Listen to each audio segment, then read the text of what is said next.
Court తీర్పు వెలువడిన తర్వాత అమృత సంచలనమైన నిర్ణయం తీసుకుందని, అంటే అమృత రెండో పెళ్లి చేసుకోబోతుందని, అందులో భాగంగానే అమృత ప్రణయ్‌గా ఉన్న తన సోషల్ మీడియా నేమ్‌ని అమృత వర్షిణిగా మార్చుకుందని కొన్ని వార్తలు, అలాగే కొంతమంది నెటిజన్స్ గూడా కమెంట్స్ చేస్తున్నారు. సో, ఈ విషయం గురించి మనతో మాట్లాడేందుకు ప్రముఖ అడ్వకేట్ మాలతి గారున్నారు. వారితో మాట్లాడదాం. నమస్తే మ్యామ్. నమస్తే అండి. అసలు అమృత ప్రణయ్ కేసులో అంటే చాలామంది నెటిజన్స్‌లో ఇది అప్పట్లో ఒక సంచలనం సృష్టించింది. ఈ కేసు బలపడ్డానికి గల కారణాలేంటి? ఎలాంటి సెక్షన్స్ అయితే యాడ్ అయ్యాయి? యాక్చువల్‌గా అది ఓపెన్ మర్డర్. యాక్చువల్లీ ఇది ఓపెన్ మర్డర్ అండి. అంటే అందరి ముందు ఓపెన్‌గా ప్రణయ్‌ని వచ్చి మర్డర్ చేశారు. అండ్ అమృత ముందే ఆమె 5 నెలల ప్రెగ్నెంట్ ఉన్నప్పుడు ఆమె ముందే ఆమె కళ్ళ ముందటే చంపేసి వెళ్ళిపోయినారు. సో, ఓపెన్‌గా జరిగింది కాబట్టి అందరూ దానికి సాక్షులుగా ఉన్నారు కాబట్టి కేస్ అనేది ఇంత టైం పట్టింది కూడా నాకు అంటే ఆశ్చర్యకరంగా అనిపిస్తుంది. ఎందుకంటే అంత ఓపెన్‌గా జరిగింది. అందరూ ఉన్నారు. అందరూ చూస్తూనే ఉన్నారు. అంత ఓపెన్ జరిగిన తర్వాత కూడా ఇన్నేళ్ళు పట్టింది వర్డిక్ట్ రావడానికి. అంటే నా దృష్టిలో ఇది చాలా లేట్ అయినట్టే. సో, ఇందులో అఫెన్సెస్ అనేవి చూస్తే ఏ సెక్షన్స్ ఇన్వాల్వ్ అయిందని చూస్తే సెక్షన్ 302 ఆఫ్ ఐపీసీ అది మర్డర్‌కి. మళ్ళీ 120 అది క్రిమినల్ కాన్స్పిరసీ అండ్ 109 అబెట్మెంట్. అది కాకుండా ఎస్సీ, ఎస్టీ యాక్ట్ కూడా ఇన్వాల్వ్ అయింది. ఎందుకంటే ప్రణయ్ వచ్చి దళితుడు. అది కాకుండా ఇండియన్ ఆర్మ్స్ యాక్ట్. ఎందుకంటే ఒక గన్నుతోని షూట్ చేయబడ్డది కాబట్టి ఇండియన్ ఆర్మ్స్ యాక్ట్ కూడా ఇందులో ఉంది. దీన్ని బట్టి చూస్తే A2కి వచ్చి డెత్ సెంటెన్స్ ఇచ్చారు. అండ్ మిగతా వాళ్ళందరికీ కూడా లైఫ్ ఇంప్రిజన్మెంట్ పనిష్మెంట్ అని కూడా ఇవ్వడం జరిగింది. నా దృష్టిలోనైతే ఈ వర్డిక్ట్ చాలా లేట్ అయినట్టు. ఎందుకంటే ప్రాపర్‌గా అంతా ఓపెన్‌గా జరిగింది. వీడియోస్ టీవీలో మొత్తం స్క్రోల్ అయినాయి. అంత ఓపెన్‌గా ఉన్న తర్వాత కూడా ఆల్మోస్ట్ 5 ఏళ్ళు పట్టింది ఈ వర్డిక్ట్ రావడానికి. సో, ఇంత రాద్ధాంతం జరిగిన తర్వాత కూడా ఇప్పుడు అమృత సంచలన నిర్ణయం తీసుకుందంటే, అంటే రెండో పెళ్లి చేసుకోబోతుంది. అందులో భాగంగానే ఈవిడ అమృత ప్రణయ్‌గా ఉన్న తన సోషల్ మీడియా నేమ్‌ని అమృత వర్షిణిగా మార్చుకుందంటారు. ఇది ఎంతవరకు కరెక్ట్ అంటారు? సీ ఆమె రెండో పెళ్లి చేసుకుంటుందా, ఏం చేసుకుంటుందా అనేది పక్క పెడితే అది ఆమె పర్సనల్ మ్యాటర్. అది మనకు అవసరం లేదు. ఎందుకంటే ఆల్మోస్ట్ ఆయన చనిపోయి కూడా 5 ఏళ్ళు అవుతుంది. ఆ అమ్మాయి 23 ఇయర్స్ ఉన్నప్పుడు ఇది జరిగింది. ఇప్పటికి ఆమె చిన్న పిల్లని అనుకోవాలి. ఆమె రెండో పెళ్లి చేసుకోవడం అనేది ఆమె సొంత నిర్ణయము. అందులో మనకు ఎలాంటి దాంట్లో మనం జోక్యం చేసుకోవాల్సిన అవసరం లేదు. బట్ ఇక్కడ ఎందుకు మాట్లాడుతున్నామంటే ఒకటే కారణం ఏంటంటే ఆ అమ్మాయి కనీసము మొన్న అంటే ఈ ఏదైతే డెత్ సెంటెన్స్ ఇది అంటే ఎప్పుడైతే ఈ జడ్జ్‌మెంట్ వర్డిక్ట్ అయిందో కనీసం అక్కడికొచ్చి సమాధి దగ్గర కూడా వచ్చి అంటే ఇప్పుడు తను ఒకప్పుడు అంత పోట్లాడి స్టాచ్యూ పెట్టడానికి ఎంతో పోట్లాడింది. ప్రణయ్ ఏదో అంటే ఏదో పెద్ద సోషల్ వెల్ఫేర్ చేసినట్టు లేతే ఏదో లైఫ్‌లో ఏదో సాధించేసినట్టు స్టాచ్యూ కావాలి అని చెప్పేసి ప్రణయ్‌కి అని చెప్పి అంతా ఆమె అప్పుడు అంత అజిటేట్ చేసింది. ఆ టైంలో ప్రణయ్‌కి స్టాచ్యూ కావాలా, ఒక విగ్రహం కట్టియాలని చెప్పి అంత రచ్చ చేసింది కదా! అలాంటిది మరి ఇప్పుడు కనీసం వర్డిక్ట్ వచ్చిన తర్వాత ఒక సమాధి దగ్గర కూడా రాకపోవడం ఆశ్చర్యమే కదా! కనీసం వచ్చి అంటే నాకు న్యాయం జరిగింది. మా బాబుకి న్యాయం జరిగింది. ప్రణయ్ వాళ్ళ తల్లిదండ్రులను కలిసి అక్కడ ఉండుంటే మనం ఇలా మాట్లాడుకునే వాళ్ళం కాదు కదా! అంటే తనకి జరగాల్సిన న్యాయం తనకి జరిగింది. ఇన్ని రోజులు పోట్లాడింది దేనికోసం? న్యాయం కోసమే. అది జరిగినప్పుడు కనీసం వచ్చి సమాధి దగ్గర ఉండకపోవడము, లేతే వాళ్ళ తల్లిదండ్రులకు వచ్చి నేనున్నాను. మిమ్మల్ని నేనున్నాను అంటే సరే రెండో పెళ్ళనేది తల్లిదండ్రులు ప్రణయ్ వాళ్ళ తల్లిదండ్రులు కూడా అబ్జెక్ట్ ఏం చేయరు కదా! ఎందుకు చేసుకుంటున్నావు అమ్మ అని అడగరు కదా! వాళ్ళు కూడా చేసుకో అని అంటారు. చేసుకో అని పర్మిషన్ కూడా ఇచ్చారంట నాకు తెలిసి. సో, అంత ప్రాబ్లమ్ లేనప్పుడు ఆమె ఫెయిర్‌గా వచ్చి అందరి ముందు నించొని నేను ఇట్లా వర్డిక్ట్ వచ్చినందుకు సంతోషంగా ఉన్నానని చెప్పేసి నువ్వు వెళ్ళి పెళ్లి చేసుకున్నవాడు ఎవరేమంటారు? ఎవరేం క్వెషన్ కూడా చేయరు కదా! నీ సొంత నిర్ణయము. కానీ నీకు ఇక్కడ ఒకటి నువ్వు ఫేమస్ అయింది ఎందుకు? ఈ కేసులో. అసలు అమృత అనే పేరు కూడా బయటకి ఎందుకు వచ్చింది? ఈ కేసు వల్లనే కదా! అమృత ప్రణయ్ అని ఇన్‌స్టాగ్రామ్‌లో ప్రతి దాంట్లో ఐడీస్ ఉంటాయి ఆమె అకౌంట్‌లో. ఆమె ఫేమస్ అయింది కూడా ఇదే విషయంలో. సో, ఆమె ఇంత జరిగిన తర్వాత కనీసం వచ్చి అరే నాకు న్యాయం జరిగిందని చెప్పుకొని ఉంటే మేబీ వేరేలాగుండేదేమో. ఈ నేపథ్యంలోనే ఆమె అమృత ప్రణయ్‌గా ఉన్న నేమ్‌ని అమృత వర్షిణిగా మార్చేసింది. రెండో పెళ్ళికి సిద్ధంగా ఉందని నెటిజన్లు గాని, వార్తలు గాని మనకు వినిపిస్తున్నాయి. అంటే దీన్ని మనం ఎలా తీసుకోవచ్చు అంటారు? ఇప్పుడు ఆమెదైతే సొంత నిర్ణయము.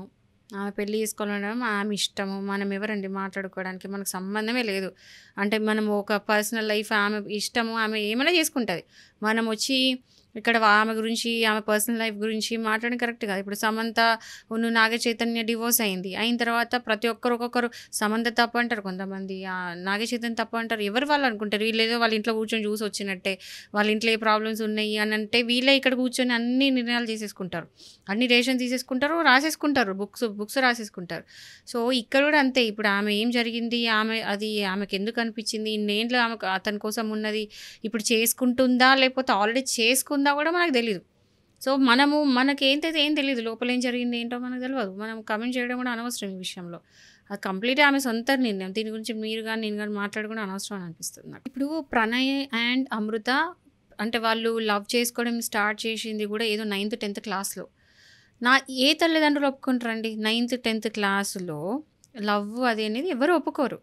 సో ఆమె సరే ఒక మెచ్యూరిటీ వచ్చాక ఇద్దరు ఫినాన్షియల్గా సెటిల్ అయిన తర్వాత, అంటే జాబ్ చేసుకొని ఏదో చేసుకొని సెటిల్ అయిన తర్వాత తల్లిదండ్రులను ఒప్పించి చేసుకుంటే అయిపోయేది. సరే ఇక్కడ ఇప్పుడు క్యాస్ట్ అనేది వచ్చింది, ఇతని తల్లిదండ్రుడు ఈమె ఏదో అగ్రకులం సంబంధించిన అమ్మాయి. సో అది ప్రాబ్లం అయింది. అందుకని చెప్పి పరువు హత్యలాగా, ఇది పరువు హత్యే.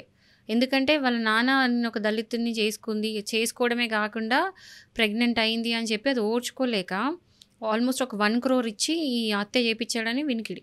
1 crore ఇచ్చాడంట దీనికి, ఈ హత్య అనేది చేయించడానికి. ఇప్పుడు చేయించిన ఆయన ఒక సంవత్సరంలోనే అది తీసుకోలేక, జరిగిందంతా తీసుకోలేక తప్పు చేసిన అనిపించిందో, లేతే సొసైటీలో పేరు పోయింది అనిపించిందో, ఆయన కూడా ఆత్మహత్య చేసుకొని చనిపోయారు. ఇప్పుడు ఆయన చనిపోయారు. ఇక్కడ ఏమంటారు, ఇక్కడ అమృత అనేది వాళ్ళ బాబుతోని ఇన్ని ఇయర్స్ తర్వాత ఇప్పుడు రెండో పెళ్లి చేసుకుంటుంది. అందరూ ఎవరి ప్లేస్లో బాగానే ఉన్నారు. సఫర్ అయింది ఎవరు తెలుసా, ప్రణయ్ వాళ్ళ తల్లిదండ్రులు. అంటే కొడుకుని కోల్పోయినట్టే కదా. ఇప్పుడు ఏమంటారు, ఇప్పుడు రెండో పెళ్లి కూడా చేసుకుంటుంది. మరి రెండో పెళ్లి చేసుకున్న తర్వాత బాబు కస్టడీ ఎవరి చేతిలో ఉంది? ఒక హస్బెండ్ చనిపోయిన తర్వాత వైఫ్కి బాబు కస్టడీ అనేది వస్తుంది. సో ఏమంటారు, న్యాచురల్ మదర్ అమృతనే అవుతుంది. న్యాచురల్ మదర్ లాగా తన బాబుని తను చూసుకుంటుంది. ఇప్పుడు ఏమవుతుందంటే, మరి ప్రణయ్ వాళ్ళ తల్లిదండ్రులు ఆ బాబుని కనీసం చూసుకునే అదేమంటారు అది ఉందా, ఆ ప్రావిజన్ ఉందా, వాళ్ళు కనీసం వెళ్ళి చూసుకోగలుగుతారా? మరి దాన్ని అమృత గారు దానికి అలౌ చేస్తుందా అనేది ఒక క్వశ్చన్ మార్క్.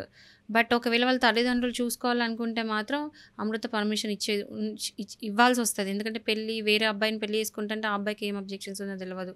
సో ఇది కొంచెం కాంప్లికేటెడ్. ఎందుకంటే ప్రణయ్ తర్వాత ప్రణయ్ని చూసుకునేది ప్రణయ్ వాళ్ళ బాబులోనే. ఈ తల్లిదండ్రులు కనీసం మినిమం మిగిలేదు అదే. మరి ఆ కస్టడీ అనేది ఎట్లా అనేది ఈమె చేతిలో ఉంది కాబట్టి వాళ్ళ పేరెంట్స్ని అలౌ చేస్తలేదా అనేది అదొక క్వశ్చన్, $1 million క్వశ్చన్. సో ఇది కాకుండా ఎవరైతే ఈ A2 వీళ్ళు ఎవరైతే అక్యూజ్డ్ ఉన్నారో, A2కి వచ్చి డెత్ ఇంప్రిజన్మెంట్ అయింది. మిగతా వాళ్ళందరూ లైఫ్ ఇంప్రిజన్మెంట్ అయింది. So life imprisonment almost 14 years. అంటే వీళ్ళందరూ కూడా ఒక కోటి రూపాయల కోసం ఇదేమంటారు కకృతి పడి అనుకోండి, ఆ డబ్బుల కోసము ఒక ప్రాణాన్ని తీసినారు. వాళ్ళు ఇప్పుడు వెళ్ళి జైల్లో ఉంటారు. వాళ్ళ ఫ్యామిలీస్ ఎంత ఏడుస్తున్నాయి, వాళ్ళ ఫ్యామిలీస్ బయటకు వచ్చి ఎంతమంది ఏడుస్తున్నారు. అంటే ఆయన చనిపోయాడు. ఎవరైతే మెయిన్ సూత్రధారు ఉన్నారో ఆయన చనిపోయారు, మారుతిరావు గారు చనిపోయారు. ఇప్పుడు వీళ్ళేంటి మధ్యలో డబ్బులు తీసుకొని చేసిన వాళ్ళు, వీళ్ళ పెళ్ళికి వీళ్ళకి పర్సనల్ రిలేషన్ ఏం లేదు, డబ్బుల కోసం చేసిండ్రు. ఇప్పుడు వాళ్ళు అనుభవిస్తున్నారు, వాళ్ళ ఫ్యామిలీస్ అనుభవిస్తున్నారు. ఇంకోటి, ఇప్పుడు మారుతిరావు గారిది సూసైడ్ లెటర్ కనుక మీరు చదివితే మీకు తెలుస్తుంది. అతను చాలా పేజెస్ రాసిండు, అంటే చాలా పెద్ద బుక్లానే రాసిండు. అది సూసైడ్ లెటర్ కాదు, ఒక బుక్లా ఉంటుంది. ఎట్లా అంటే ఆమె 8th నుంచి 9th నుంచి 10th నుంచి ఏమేమి చేసిందో, ఆయన కళ్ళతో ఎన్ని చూసిండో అవన్నీ కూడా ఆయన అందులో మెన్షన్ చేసిండు. ఒకానొక సందర్భంలో ఆ లెటర్ చదువుతుంటే మన కళ్ళలో నుంచి నీళ్ళు వస్తాయి. ఏంటి ఈయన ఇంత సఫర్ అయిందా, అందుకని ఆ బాధతోనే ఇప్పుడు చంపించిండు. అంటే ఒకరిని చంపేయడం అంటే అది ఈజీ థింగ్ కాదు. ఆయన ఏమి ముందు నుంచి ఏమి క్రిమినల్ కాదు కదా. అంటే అలాంటి నిర్ణయం తీసుకోవడానికి కారణాలు ఏంటనే చూసుకోవాలి. ఇప్పుడు ఆయనైతే క్రిమినల్ కాదు, కానీ క్రిమినల్ అయ్యేటట్టు చేసిండ్రు. సో మారుతిరావు గారికి కోపం వచ్చింది. ఏంటి, కూతురు వెళ్ళి పెళ్లి చేసుకుంది, ఒక దళితుని చేసుకుంది, లో క్యాస్ట్లో వాళ్ళని చేసుకుంది అని అన్నప్పుడు చేసిన తప్పు అమృతనే కదా. మరి అంత కోపం ఉంటే కూతుర్ని చంపించుకోవాల్సింది కదా. వేరే ఎవరో ఫ్యామిలీని డిస్టర్బ్ చేసడం ఎందుకు, వేరే వాళ్ళ తల్లిదండ్రుల వాళ్ళ కొడుకుని చంపించడం ఎందుకు, అది కూడా అంత దారుణంగా అంత క్రూరంగా రోడ్డు మీద అందరు చూస్తూ. అంటే ఏం చెప్పాలనుకున్నారో మనకు అర్థం కావట్లేదు. కూతుర్ని చంపుకుంటే అయిపోయేది కదా, తప్పు చేసిన అమ్మాయి కదా. ఇప్పుడు మీ కూతురు, ఆయన కూతురు మీద ఆయనకి హక్కు ఉంది చంపుకున్నంత, కానీ వేరే వాళ్ళ ఎవరో తల్లిదండ్రుల వాళ్ళ కొడుకుని చంపే హక్కు ఆయనకి ఎక్కడుండే. సో ఇవన్నీ చూసుకుంటే అంటే అంటే అన్నీ అందులోకి దిగితే ఏంటంటే ఎవరిది తప్పు, ఎవరిది ఒప్పు అనేది ఆలోచిస్తే ఏందంటే ఇందులో అందరి తప్పు ఇన్వాల్వ్ అయింది. ప్రతి ఒక్కరిది తప్పే.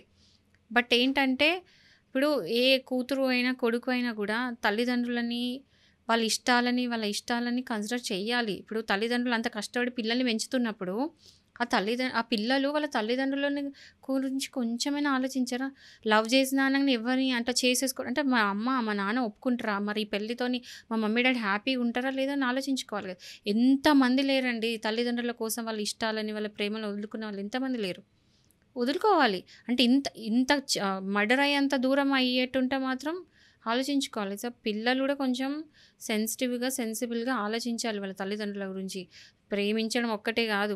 అంటే ఆ ప్రేమించిన తర్వాత ఆ అబ్బాయిని పెళ్లి చేసుకోగలుగుతామా లేదా మరి మా మమ్మీ, డ్యాడీ ఒప్పుకుంటారా దీనికి అనేది గూడా పిల్లలు కొంచెం ఆలోచించుకోవాలి. ఎందుకంటే కొడుకుని అంత కష్టపడి పెంచినారు. సరే ఆ అమ్మాయిని పెళ్లి చేసుకున్నారు. సరే చేసుకొని హ్యాపీగా ఉంటే చాలు అనుకున్నారు. తీరా ఏమైంది? కొడుకు లేకుండా అయిపోయిండు. అంటే జీవితంలో కనీసం ఆ కొడుకుని వాళ్ళు ఇంకా లైఫ్‌లో చూసుకోలేరు అయిపోయింది. సో, అందరికంటే నష్టపోయింది మాత్రం ఖచ్చితంగా ప్రణయ్ వాళ్ళ అమ్మ, నాన్నే. ఈ అమ్మాయి గూడా నష్టపోయింది. నష్టపోలేదని అస్సలనను. కానీ ఎంతో అంత ఆమె లైఫ్ సెట్ అయినట్టే గదా! ఇప్పుడు రెండో పెళ్లి చేసుకుంటే ఆమె లైఫ్ సెట్ అయినట్టే గదా! ఇప్పుడు ఆ బాబు కూడా అంటే ప్రణయ్, అమృత పుట్టిన బాబు కూడా ఒక తండ్రి దొరికినట్టే గదా! సో, అందరూ అంతో ఇంతో ఓకే ఉన్నారు.